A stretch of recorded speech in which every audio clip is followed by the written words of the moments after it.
think less with your rational brain and more.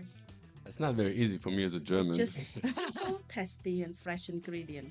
So, again, very spontaneously, I'm very exciting and say yes But without. to be honest with you, it's pretty much based on science. Now, we spontaneous. We don't make menu. Don't care if the custom take it away. I bring it anyway. Live octopus cut into small pieces and served while still wriggling. Who the hell eat frog blood? They crave it, they love it. It's just the part of really the identity. I'm kind of obsessed with that smell. Very light and fragrant and herb, full of spice and Well, anyways, what I want to Potatoes, say is potato flavor all year round. vodka.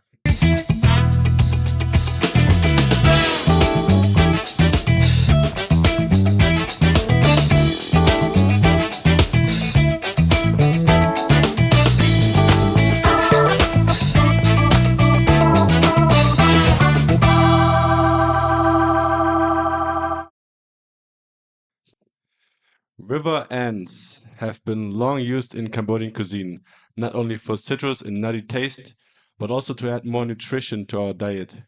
Char dao, stir-fried spices with red ants, is one of the most popular dishes people think of when they're going to the rice field, where you can pick almost every ingredient from the field.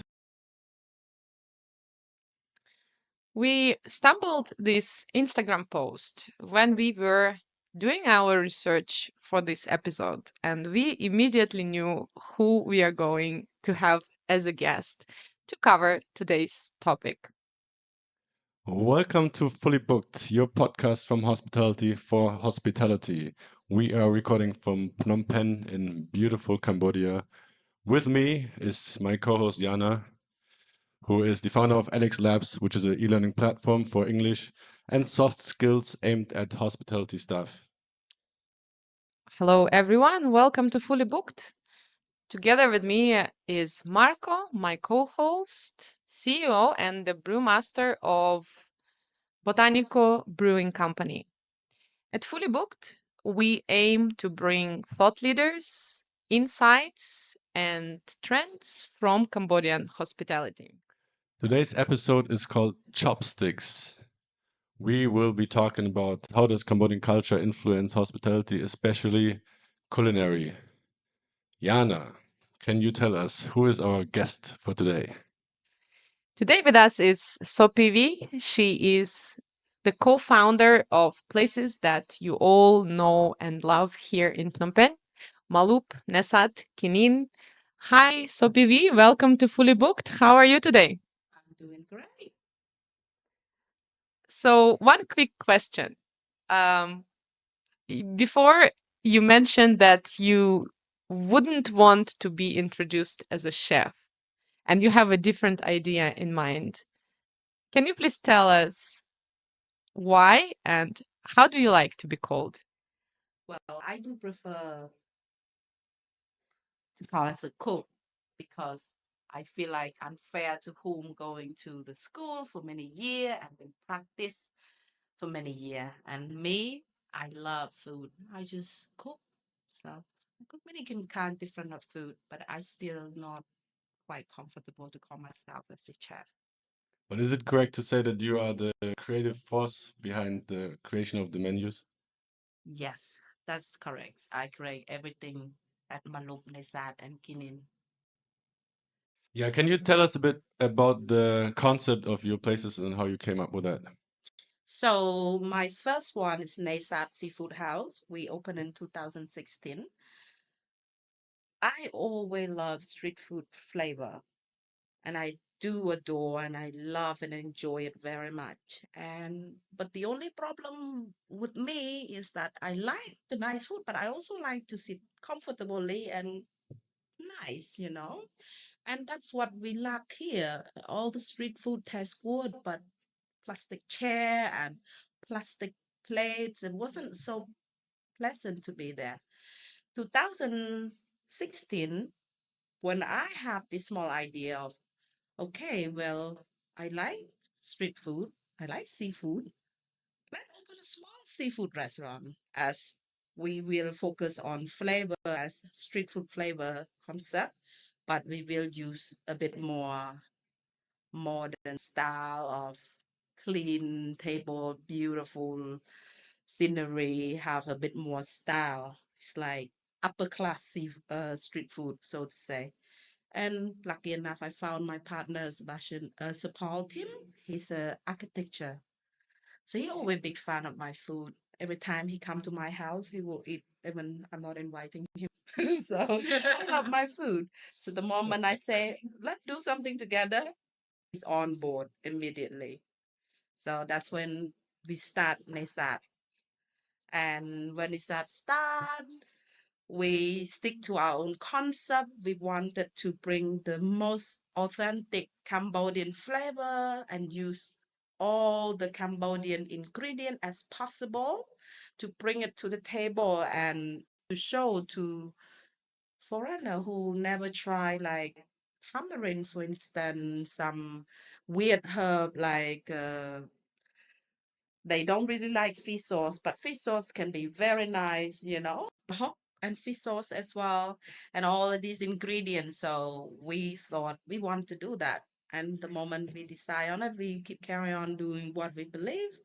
And very fortunate enough, it's become very successful. Yes, actually, I remember this. The 2016 Russian market, not so many places in the area. Yeah. Nesat is blasting. It's a tiny place in the wall with a boat, with a traditional Khmer boat as a Yeah. seat, and the place is packed. And everybody's raging about it every night, completely fully booked, literally.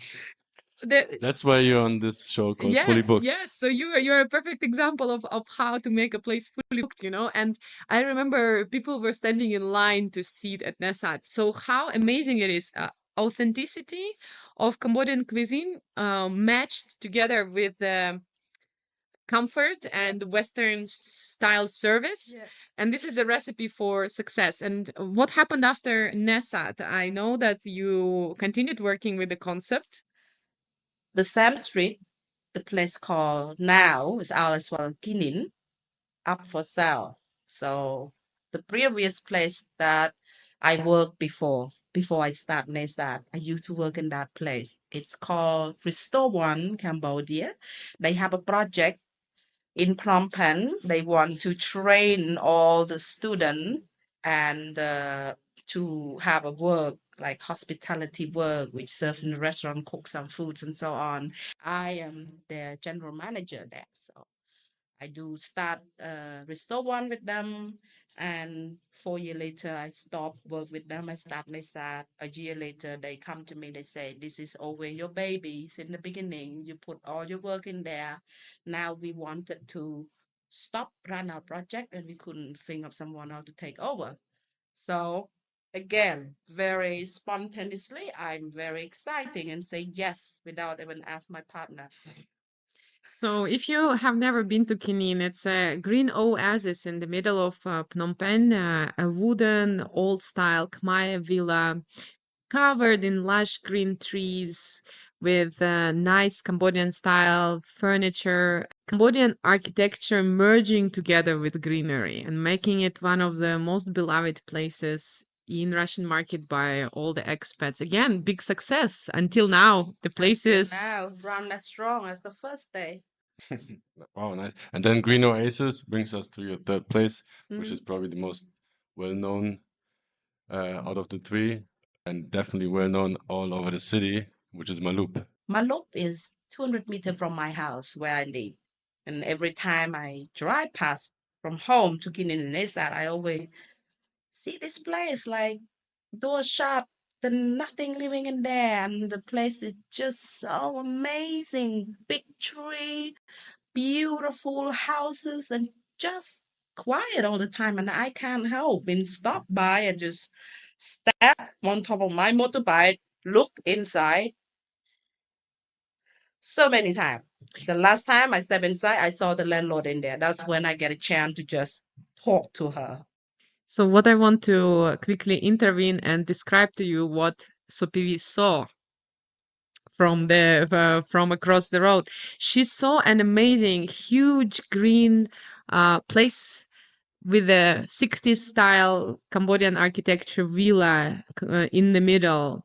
And from now on, the architecture pretty much kept the same. We still have a place that is a huge park with 60s iconic style villa in the middle. And of course, it was probably worth fighting for. Definitely. And that's happened also is not a plan. It just when we walk in there, all of us, I have convinced my two partners, say, okay, come on, come guys, just look, nothing to lose. They go like, 271, traffic jam. I was like, come on. They came, we opened the gate, we walk in, they saw. It's like, okay, we're Yeah. gonna do something that in. Absolutely. And yeah, it just so well that afterward we decided when I go home, I discover myself pregnant. That was the same Oh. time. My look birth the same time when I gave birth to my first child. So you gave two births at the Yeah, same time. it is always never forget. It's a big memory. It's, I give birth to two sons. I would call my look son too because my son is son. So so yeah. Since we have seafood restaurant, we have kinin food cuisine, a bit more fusion, a bit more Cambodian slash Westerner, many country, many flavor. Because the way I see the food is the way I test, and I just if I like something, I just bring it to the table.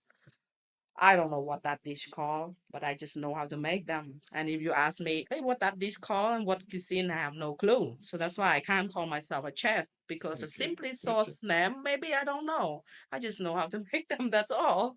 So then Maluk, we thought about because we like the concept of Nesad and street seafood, but with the street food flavor influencer, Maluk we wanted to do with related to meat and plant, vegetable and herb because we have a lot. So that's what we began to create of the menu of Maluk. Yeah, we went to Maluk recently, and let me just read some items I found on the menu: duck and lychee curry, dried buffalo, banana flour, and chicken salad. How did you create your menu? How did you get an idea of that place needs to be part of that menu? Because you came up with all those things, right? Yeah, we I came up with all the thing. Well, like I say, because all of those thing I chose, I feel like it really fit really well with Maluk because we have banana tree in there. What the hell? They give flour, you make salad, you know? And what is the very most common and some people really love it, like roasted whole chicken. Who don't like that? It's just so yummy, you know? And if we're thinking about authentic food that almost forgotten, those is simple. Food doesn't have to be a lot, you know? It just simple, tasty, and fresh ingredient. So banana and chicken, stir fry, lychee curry, a little bit of different story. It's a bit more influent when I'm traveling and I have tested in other country and I do enjoy them. And I thought, I have lychee too. I have that too. Let's do it, that curry in my own style. All those food at our restaurant, it always we have always put in our unique way of cooking. I never do recipe 100% from other people. What we do is we try the food, we bring the ingredient they put, then we come home, we reflect as convenient here. Like we do lychee, we do longan when it's no lychee because lychee is very seasonal. Longan is similar taste, but all year round. So sometimes we do longan. So, what I'm thinking about right now. We started with you calling yourself a cook rather than a chef. And now, when you describe the process of creating all this food, it's almost like you open the fridge and you see what's there, Mm, and then you just create, and I feel that it's also a sustainable approach in a sense. yeah, You take what's in your yard. You mentioned that you have banana flowers yeah. and And that's all the part of how we Cambodian growing up. We spontaneous. We don't make menu. We just open the door and see what grow and what available. I'm growing up with a person, which my mother, she is amazing cook. That's what she is. She's my role model. She always tell me, anything you have in the pot, put your heart into it. It will be taste good. It's that easy. Yeah, that's very simple. And that's what I do, actually. It's all, you know, that's what I used to cook with her, and I'm always interested with cooking and watch her.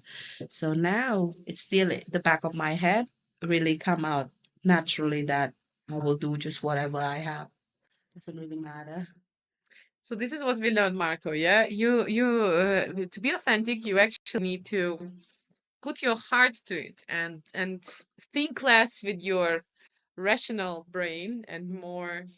It's not very easy for me as a German. Well, how do you come up with your beer recipes then? Isn't it hard, and or is it like math, German approach of math and scheming and so Yeah, on? yeah. So that's an interesting question, and the answer will disappoint you because a lot of people say, "Oh, brewing, if it's a nice beer, it's like magic." No, it's natural science. That's what I always say. Of course, you need to have some imagination how the different ingredients can play with each other, experience of how the outcome will be. But to be honest with you, it's pretty much based on science. We can taste science right now. Thank you, Botanico, for sponsoring our good mood during this episode. Cheers. Yes. Cheers, guys. So the next question then would be, what makes Khmer food unique? What gives it its identity? Because there are a lot of foods we can recognize Mexican food and we can recognize Japanese food, Mm. and Khmer food is a concept. For me, Khmer food is very light and fragrant and herb, full of spice and many different kind of green leaf, and can be very creamy for not even need to use butter or milk. So Khmer food to me is very special because you could enjoy the meal, big portion, full, you still feel great about it. Then that other cuisine they really great, but when you eat too much, you sort of feel Cambodian cuisine is so light, so creamy, so fragrant, so full of flavor, a lot of spice. So yeah, Hiya. mm. And I miss it, even though I travel a lot to Sweden to be with my husband family, and we have our little house there. I always bring my own spice. Don't care if the custom take it away. I bring it anyway. Last time I bring 2 kg of lemongrass and half a kg of ginger and multiply chili and kalanga and so on and let me pass through. Yes, And that's I what very always hard to have find in that. Sweden. Always have that the whole year, and I can't live without it. I can't eat different cuisine 1 or 2 times per month. That's all. So this is what Cambodians are to me. Yeah. I see Cambodians always going back to Cambodian food, Yeah. regardless of where they are, what they're doing. They crave it, they love it. It's just the part of really their identity. Yeah. So I have a question. If you go to the countryside, you will find super unique dishes. Every province has something special, and the stuff is like really, really good. Mm. If you look at Phnom Penh, especially for street food, it's hard to find those dishes because most of the street food is quite similar to each other. Mm. I think that's part of the reason why Cambodian food internationally is not that famous compared to food like Vietnamese or Thai. Yeah. Why is that the case?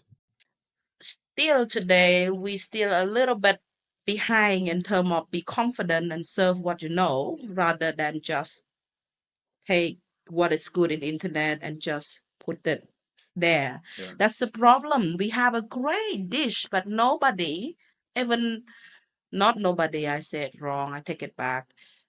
A lot of people feel like they might not like this.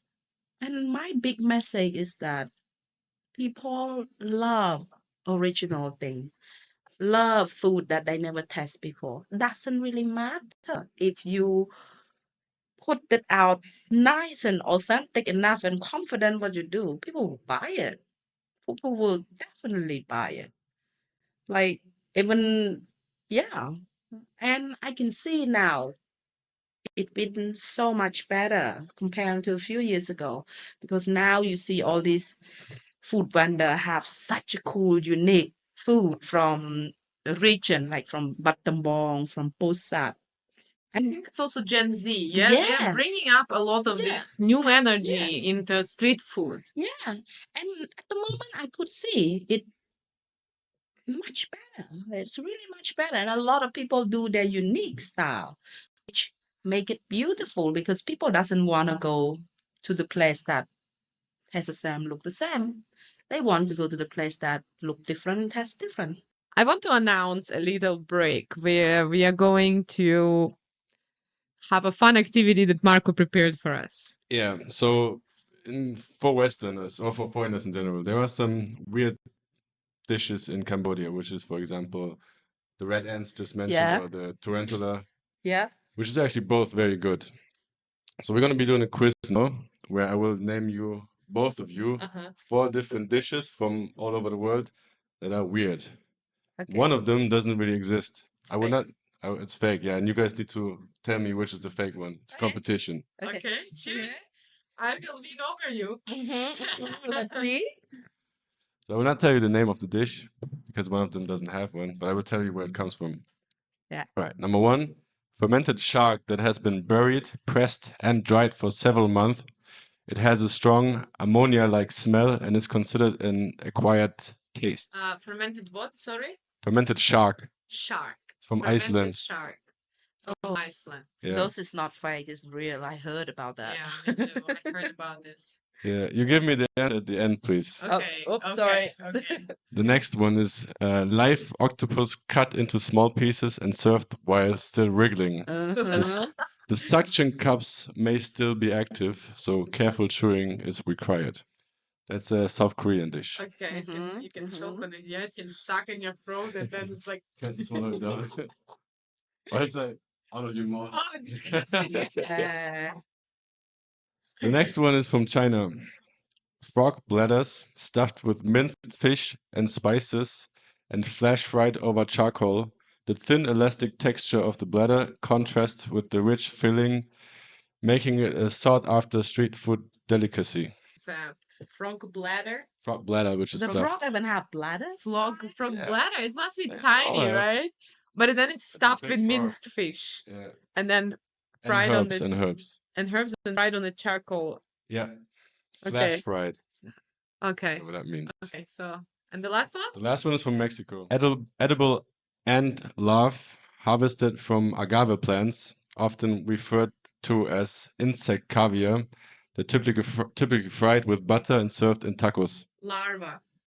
Yeah. Ant larva, Ant larva. So the soon-to-be babies. soon to be babies in tacos. Mm-hmm. Served in tacos, yeah. Insect caviar, they Okay, call I'm it. actually very upset that only one of them is fake because, Yeah. to be honest, I know about fermented shark, but the rest is really it's a good quiz, Marco.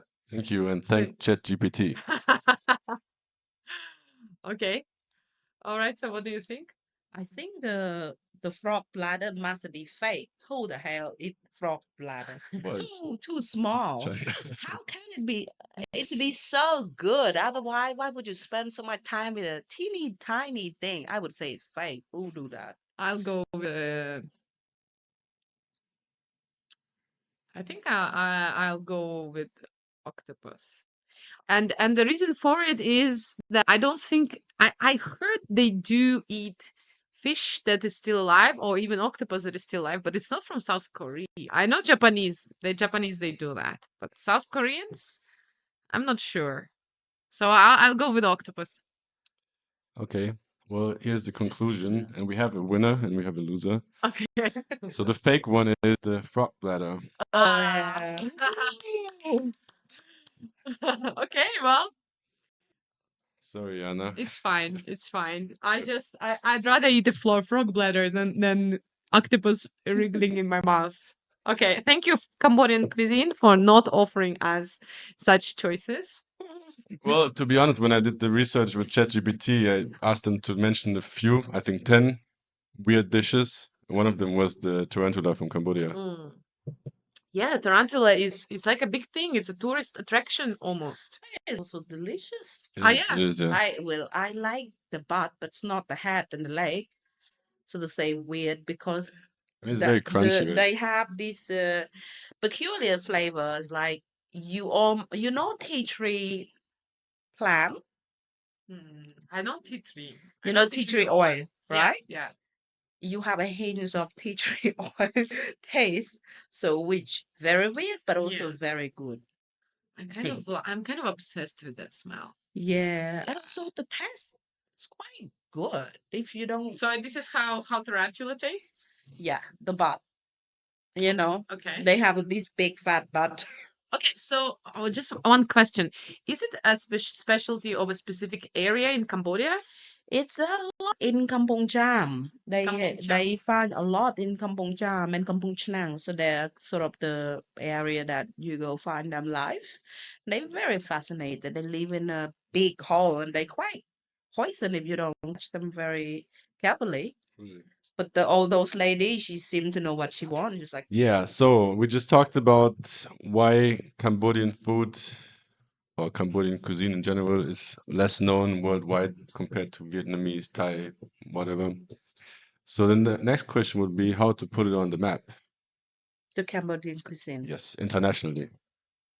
So how to make people know about Cambodian cuisine? Well, I think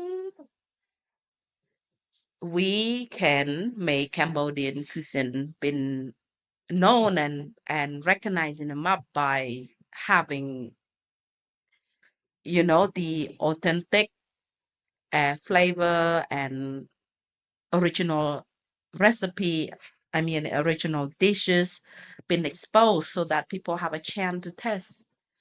So and I'm confident enough if people get a chance to eat all this food, they will remember for sure. So remember in our previous conversation, you mentioned increasing food hygiene, and I thought that it was an interesting point. Yeah, That because I think that food safety might be one of the main concerns, and if it's addressed, I'm sure a lot of people will be very willing to try. absolute. That's why I think your places are so successful Yeah. because they provide this confidence and they allow people to try these new flavors in the new environment. Absolutely, and they never get sick, and they willing to try something very weird. At our restaurant, we sell roasted cricket, Roasted cricket. and we've been sold a lot, like deep fried frog leg. We've been sold a lot, so all nationality actually willing to try if they confident enough. And by confident, does not have to be famous on social media or whatever. You just make the place presentable and clean so that build confidence of people to try the food. And the more people try food, the more our cuisine will be exposed and recognized. Yeah, I agree. The point with the hygiene is a very Yeah. big one, especially for Western travelers. Because right now, I think I can say the reason why people come to Cambodia is Angkor Wat or the sightseeing, the lovely people, and the beach. Mm. While if you ask people why do you go to Vietnam, it's beautiful country, great food, good people, right? Mm. So it should be great food also automatically, yeah, in relation Appealing. to Cambodia, Yeah. reason for coming. Yeah, let's go back to the hygiene. I do think when they cook it, they cook very clean. They wash it properly. But the only issues we have is now they don't put so much effort on fresh cook only. they prepare in advance and they sort of let in the pot or in the basket for say some hour. And for us, Cambodia, we used to it. We never get sick of it. It's fine for them. But it was a big deal. I never get sick of it, and it's still something that need to be educate more to them that actually we are using to our own bacteria. That's the way we eat, and it's fine. But if we wanted to sell it to the Westerner, which is they don't used to it, we need to sort of present the way they used to be in their food. We keep it in a cold box and fresh cook. Just wanted to know how can we build an experience around Cambodian food, because actually cooking classes is not a new idea in Cambodia.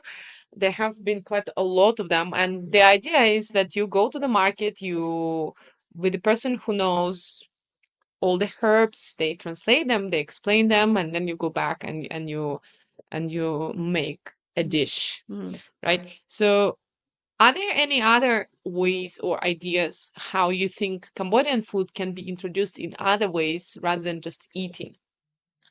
Cooking class is the best way, actually. It's not new, like you say, but cooking class actually, it's not only they have opportunity to try, but also been told and educated what kind of herb and plant and so on. So that can be a big part of make Cambodian cuisine well known. But for me, a little problem is that a lot of cooking class are they do too much as a classic amok and Yeah. so on. It needs to be a Beef look cooking like class that fish amok. that's a cooking class that a bit more authentic, a bit more original, a bit more broad in terms of choice. Maybe teach something like some log of gold or some law prahal tumpeng or some law bruk, which nobody know what it is. Basically, a fish broth with 1,000 kind of green vegetable, pumpkin, squash, whatever you have in the garden, throw in a pot, put a lot of lemongrass, ginger, and it tastes so amazing. And every time I gave it to people that's not Cambodia, they loved it and they always be like, what is this? So I do think that if there for people wanted to do the cooking class, a little tip, if you wanted to do that, maybe open mind a bit or in terms of just teach something that so classic and people may know, but choose what you want to teach. And if they want to come and learn it, they learn or sell it, It's not their choice. We selling it. You're gonna have to find a way to sell what you want to sell. So So I have just one more tricky question. There is a bar in Singapore that has become very famous. It's called Native. They bring all the flavors from across Southeast Asia to their drinks. They have a drink based on Vietnamese coffee, and they have a pandan drink or taro drink, all the flavors that are specifically from the region. So, um, where are the opportunities in the alcohol world? And of course, this is a question also to you, Marco. Maybe you can tell us a bit more about what you do with in regard with this. So what are your ideas? Any plans to introduce to bring this idea of authenticity to not only the food but also the drink menu? I think he have already a very good idea. He put lemongrass and coffee lime in the beer, and I'm telling you, it's delicious. Thank you. Yeah, with the beer, obviously it's a no-brainer for us to use locally grown ingredients seasonally. We used banana, we used dragon fruit, we used mango, we used herbs such as kaffir lime, lemongrass. We used tongkat ali, dong sao. Mm-hmm. Um, it would be stupid Leverage. not to leverage this huge diversity of super interesting ingredients, right? Yeah, we do a few drink with such as We do a lot with tamarind. We do a lot with some Thai basil. We do a lot with coriander. We grow some, but not such a big thing. We do some pandan because pandan grow everywhere. We have a hard time to get rid of them. We do quite with the local herb that we have, so such as Thai basil. It's locally here. Holy basil. Have you tried holy basil? Is it different from Thai basil? No, it's different. It's very sweet and aroma. Those we use it in stir fry, chakadao, with chicken and The red red ants. ant. They are married each other. They're so good. Nice. Like so good. Yeah. I mean, the thing for Cambodians, those herbs are normal because that's how you grow up. But for me as Westerner, when I came to Cambodia, As a German. as a German, when I came to Cambodia, is There it are different in Russia? Do a lot of herbs grow in Russia and five, Siberia? five flavors in your taste palette. Yeah. What does it look like in Siberia? Well, Well, anyways, what I want to potatoes, say is potato flavor all year round. vodka. So coming here the first time, I mean, I've been in China before, but still taste those flavors like the lemongrass or the Thai basil, the pandan. It's like incredible. Though it's so flavorful, it's so intense. It's just something we're not used to from where I'm from. Absolutely. Oh, just the last question. What are the plans for the future? Focus on maintain the quality and improve the menu time to time. And we at Maluk, we do also focus a lot of, support the young artists, have events, some exhibitions, some,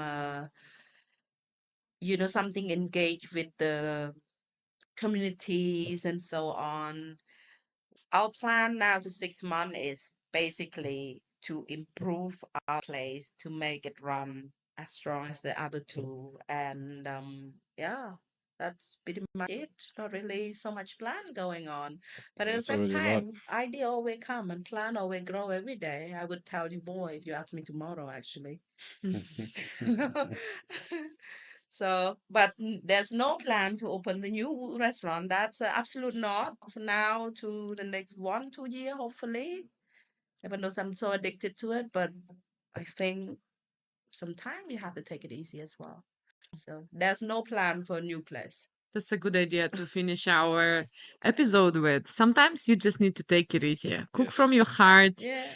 get the ingredients from your fridge, be the best version of yourself. And make it work. And most important, if you haven't already been there, which is absolutely insane, go check out Nesat, Kinin, and Malup. Thank you very much, Sopheavy, for tuning with us today. We you. really enjoyed this conversation with you. You're an amazing guest, and we wish you all the best and success with all of your endeavors. Thank you very much. Thank you so much. Thank you. I'm having a good time too. Thank you for having me. Yeah, we do a few drink with such as we do a lot with tamarind. We do a lot with some Thai basil. We do a lot with coriander. We grow some, but not such a big thing. We do some pandan because pandan grow everywhere. We have a hard time to get rid of them. We do quite with the local herb that we have, so such as Thai basil. It's locally here. Holy basil. Have you tried holy basil? Is it different from Thai basil? No, it's different. It's very sweet and aroma. Those we use it in stir fry, chakadao, with chicken and The red red ants. ant. They are married each other. They're so good. Nice. Like so good. Yeah. I mean, the thing for Cambodians, those herbs are normal because that's how you grow up. But for me as Westerner, when I came to Cambodia, As a German. as a German, when I came to Cambodia, is There it are different in Russia? Do a lot of herbs grow in Russia and Siberia? five flavors in your taste palette. Yeah. What does it look like in Siberia? Well, Well, anyways, what I want to potatoes, say is potato flavor all year round. vodka. So coming here the first time, I mean, I've been in China before, but still taste those flavors like the lemongrass or the Thai basil, the pandan. It's like incredible. Though it's so flavorful, it's so intense. It's just something we're not used to from where I'm from. Oh, just the last question. What are the plans for the future? Focus on maintain the quality and improve the menu time to time. And we at Maluk, we do also focus a lot of, support the young artists, have events, some exhibitions, something engage with the communities and so on. Our plan now to 6 months is basically to improve our place to make it run as strong as the other two. And yeah, that's pretty much it. Not really so much plan going on. But at the That's same already a lot. time, idea always come and plan always grow every day. I would tell you more if you ask me tomorrow, actually. So, but there's no plan to open the new restaurant. That's absolute not for now to the next 1, 2 year, hopefully. Even though I'm so addicted to it, but I think sometimes you have to take it easy as well. So there's no plan for a new place. That's a good idea to finish our episode with. Sometimes you just need to take it easy. Cook from your Yes. heart, Yeah. get the ingredients from your fridge, be the best version of yourself. Oh, And make it work. And most important, if you haven't already been there, which is absolutely insane, go check out Nesat, Kinin, and Malup. thank you very much, Sopheavy, for tuning with us today. We Thank you. really enjoyed this conversation with you. You're an amazing guest, and we wish you all the best and success with all of your endeavors. Thank you very much. Thank you so much. Thank you. I'm having a good time too. Thank you for having me.